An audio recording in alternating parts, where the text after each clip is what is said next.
بسم الله الرحمن الرحيم بسم اللہ الرحمن الرحیم۔ السلام علیکم ورحمۃ اللہ وبرکاتہ۔ امید ہے آپ تمام احباب خیر و عافیت سے ہوں گے۔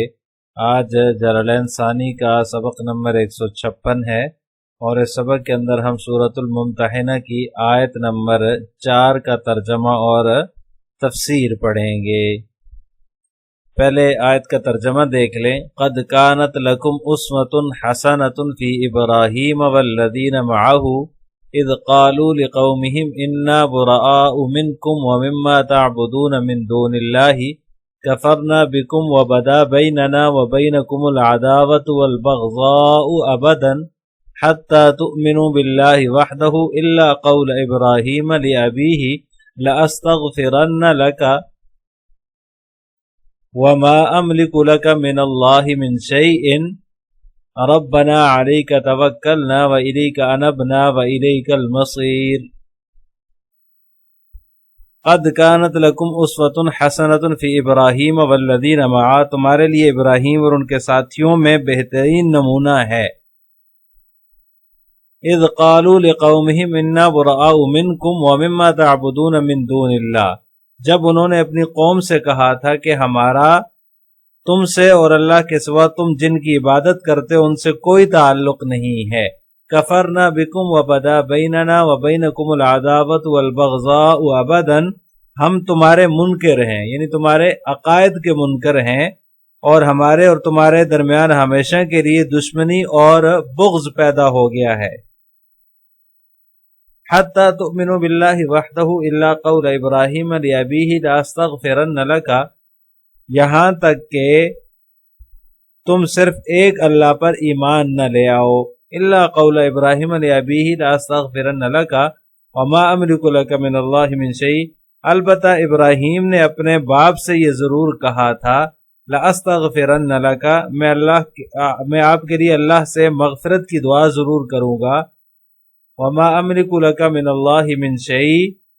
اور اگرچہ اللہ کے سامنے میں آپ کو کوئی فائدہ پہنچانے کا اختیار نہیں رکھتا۔ ربنا علیک توکلنا وإلیک انبنا وإلیک المصیر، اے ہمارے پروردگار آپ ہی پر ہم نے بھروسہ کیا ہے، وإلیک انبنا اور آپ ہی کی طرف ہم رجوع کرتے ہیں، وإلیک المصیر اور آپ ہی کی طرف سب کو لوٹ کر جانا ہے۔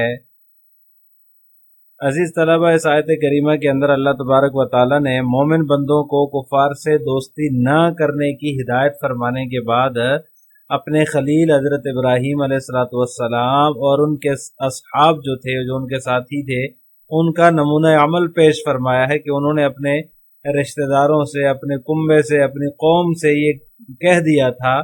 کہ ہم تم سے اور ان بتوں سے جن کو تم پوجتے ہو بیزار ہیں، بری الذمہ ہیں، ہم تمہارے دین اور طریقے سے نفرت کرتے ہیں، جب تک تم اس طریقے پر ہو، اس مذہب پر ہو،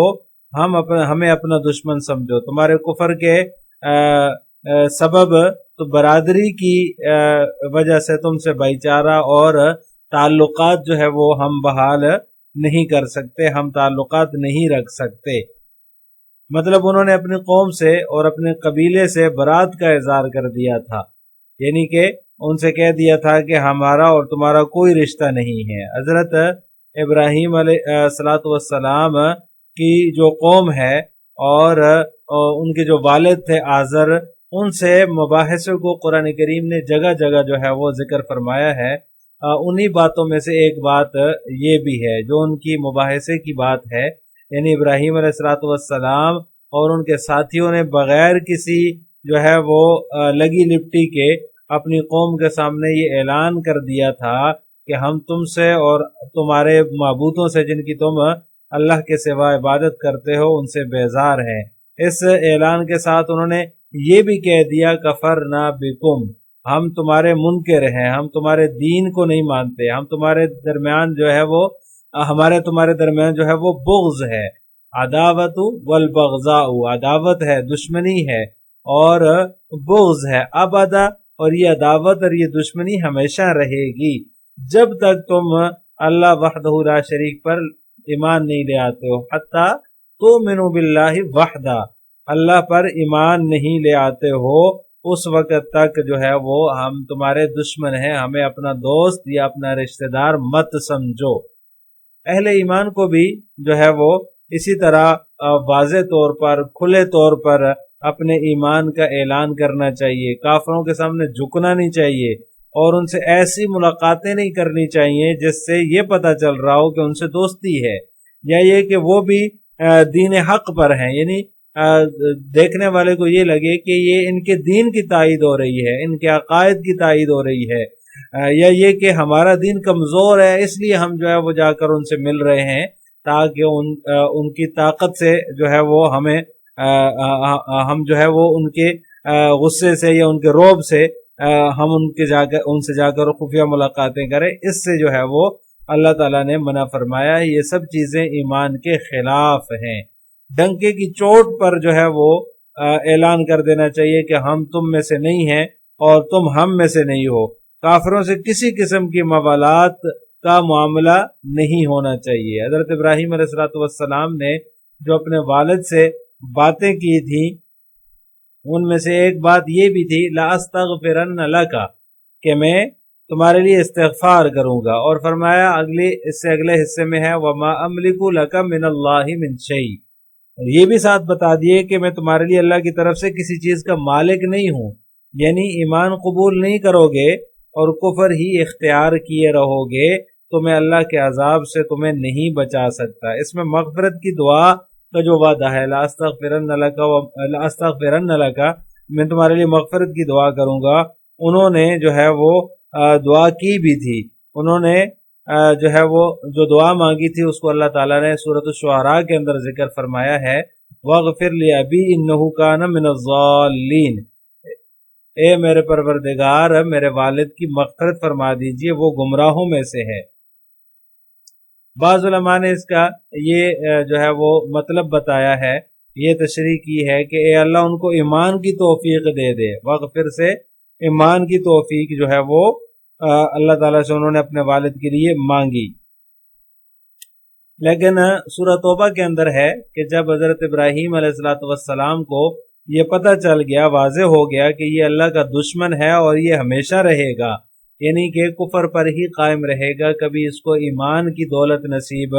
نہیں ہوگی، تو انہوں نے جو ہے وہ اس سے بیزاری کا اعلان کر دیا تھا، والد سے بھی جو ہے وہ بیزاری کا اعلان کر دیا تھا، اور پھر والد کے لیے بھی انہوں نے اللہ سے کوئی دعا نہیں مانگی۔ فَلَمَّا تَبَيَّنَ لَهُ أَنَّهُ عَدُوٌّ لِلَّهِ تَبَرَّأَ مِنْهُ، جب انہیں پتہ چل گیا کہ یہ اللہ کا دشمن ہے تو انہوں نے اس سے برات کا اظہار کر دیا، بیزاری ظاہر کر دی۔ تو یہاں سورہ ممتحنہ کے اندر اللہ تبارک و تعالیٰ نے فرمایا الا قول ابراہیم لابیہ لاستغفرن لک، یعنی جو ابراہیم علیہ السلام ہیں اور ان کے ساتھ جو توحید میں اور اعمال صالحہ میں جو شریک تھے، یعنی ان کے جو ساتھی تھے، ان میں تمہارے لیے اسوہ حسنہ ہے، سوائے اس بات کے جو ابراہیم علیہ السلام نے اپنے والد سے کہا تھا، اپنے والد سے وعدہ کیا تھا کہ میں آپ کے لیے استغفار کروں گا۔ اس بات میں اسوہ نہیں ہے، بلکہ اس کے علاوہ جو ان کا طرز عمل تھا اپنی قوم کے ساتھ، اپنے قبیلے کے ساتھ اور اپنے والد کے ساتھ، اس میں تمہارے لیے اسوہ حسنہ ہے، سوائے اس بات کے کہ انہوں نے ان سے استغفار کا وعدہ کیا تھا اور پھر انہوں نے اس سے بھی بیزاری ظاہر کر دی، جیسا کہ سورہ توبہ کے اندر ہے جس کا میں نے پہلے ذکر کیا۔ فَلَمَّا تَبَيَّنَ لَهُ أَنَّهُ عَدُوٌّ لِلَّهِ تَبَرَّأَ مِنْهُ رَبَّنَا عَلَيْكَ تَوَكَّلْنَا وَإِلَيْكَ أَنَبْنَا وَإِلَيْكَ الْمَصِيرُ، یہ اس آیت کا آخری ٹکڑا ہے۔ بعض مفسرین نے اس کا مطلب یہ بتایا ہے کہ یہ بھی حضرت ابراہیم علیہ السلام اور ان کے ساتھیوں کی دعا ہے، اور بعض حضرات نے یہ فرمایا ہے کہ یہاں ربنا سے پہلے قولو مقدر ہے، اور اس کا مطلب یہ ہو جائے گا کہ گویا کہ اللہ تبارک و تعالی امت محمدیہ علی صاحب الصلاۃ والسلام کو یہ حکم دے رہے ہیں کہ آپ یوں دعا کیا کریں، ربنا علیک توکلنا، اے ہمارے رب ہم نے آپ پر بھروسہ کیا،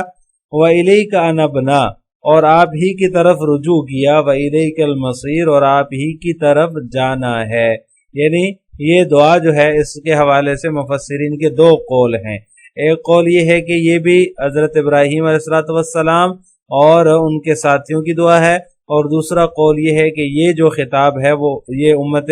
محمدیہ سے خطاب ہے، امت محمدیہ کو دعا کرنے کا طریقہ سکھایا جا رہا ہے۔ اب اس آیت کی تفسیر جلالین ملاحظہ ہو، قد کانت لکم اسوۃ بکسر الحمزۃ وضمها فی الموضعین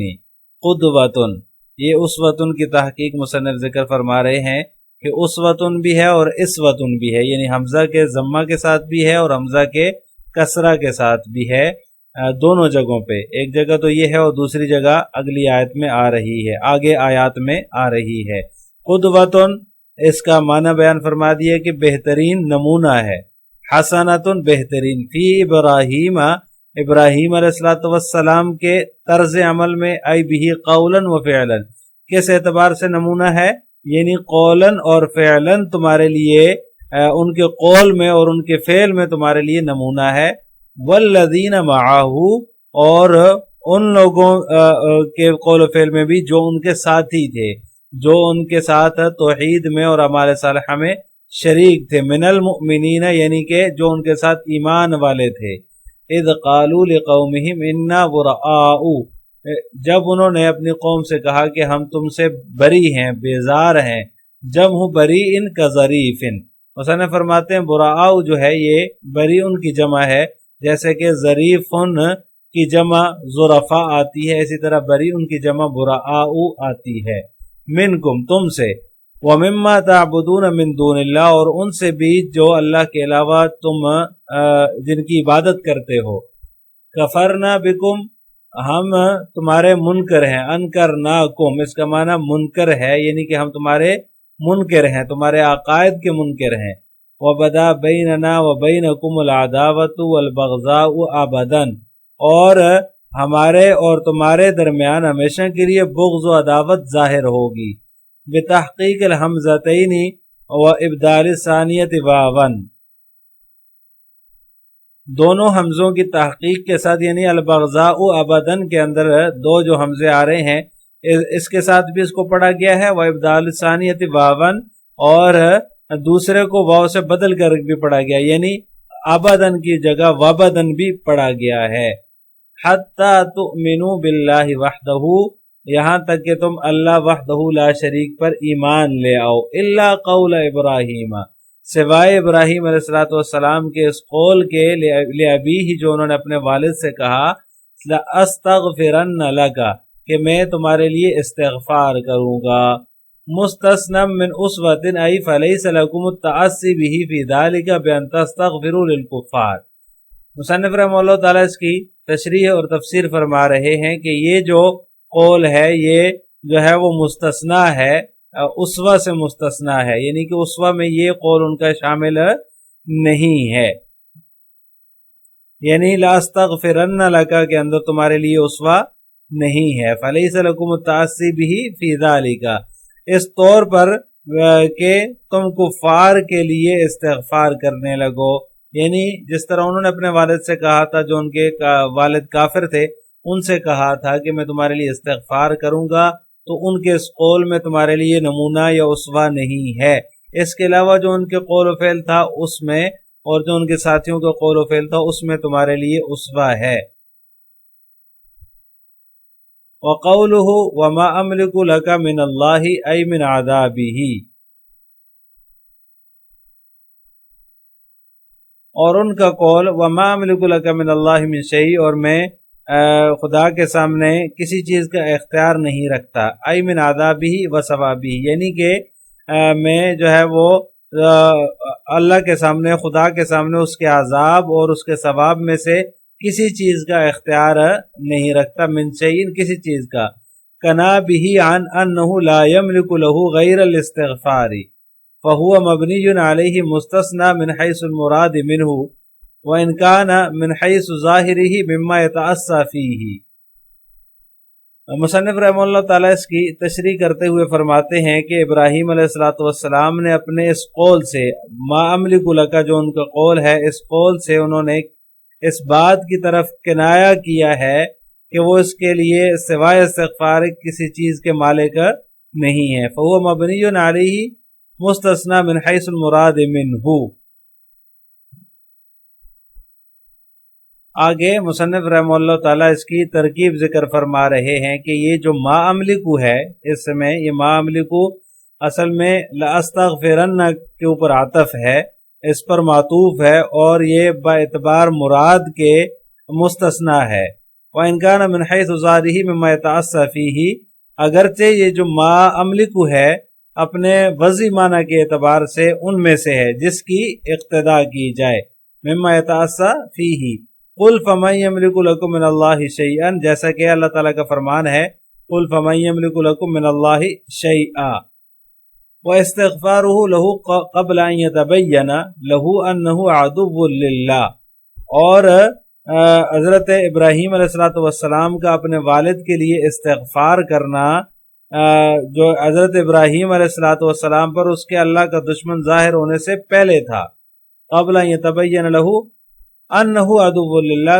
یہ ظاہر ہونے سے پہلے تھا کہ وہ اللہ کا دشمن ہے، جیسا کہ کما ذکر فی برات، جیسا کہ سورہ برات کے اندر ذکر کیا گیا، سورہ توبہ کے اندر اس بات کا ذکر ہے۔ ربنا علیک توکلنا وإلیک انبنا وإلیک المصیر، اے ہمارے پروردگار ہم تجھ پر ہی توکل کرتے ہیں، وإلیک انبنا اور تیری طرف رجوع کرتے ہیں، وإلیک المصیر اور تیری ہی طرف لوٹنا ہے۔ من مقول الخلیل ومن معاہ، مصنف فرماتے ہیں کہ یہ جو ربنا علیک توکلنا ہے یہ حضرت ابراہیم علیہ السلام اور ان کے ساتھیوں کا ہی مقولہ ہے، جیسے کہ میں نے پہلے ذکر کیا کہ اس میں دونوں قول ہیں، ایک تو قولو اگر مقدر مانے تو امت محمدیہ سے خطاب ہوگا، اور اگر قولو مقدر نہ مانے تو بعض مفسرین فرماتے ہیں کہ یہ جیسا کہ مصنف نے اسی تفسیر کو اختیار کیا ہے کہ حضرت ابراہیم علیہ السلام اور ان کے ساتھیوں کا ہی مقولہ ہے۔ آخر میں آپ حضرات سے دو سوال ہیں، نمبر 1 اسوہ ابراہیمی کیا ہے، نمبر 2 ربنا علیک توکلنا وإلیک انبنا کی تفسیر کیا ہے، ان دونوں سوالوں کا آپ نے کمنٹ باکس میں جواب دینا ہے۔ السلام علیکم ورحمۃ اللہ وبرکاتہ۔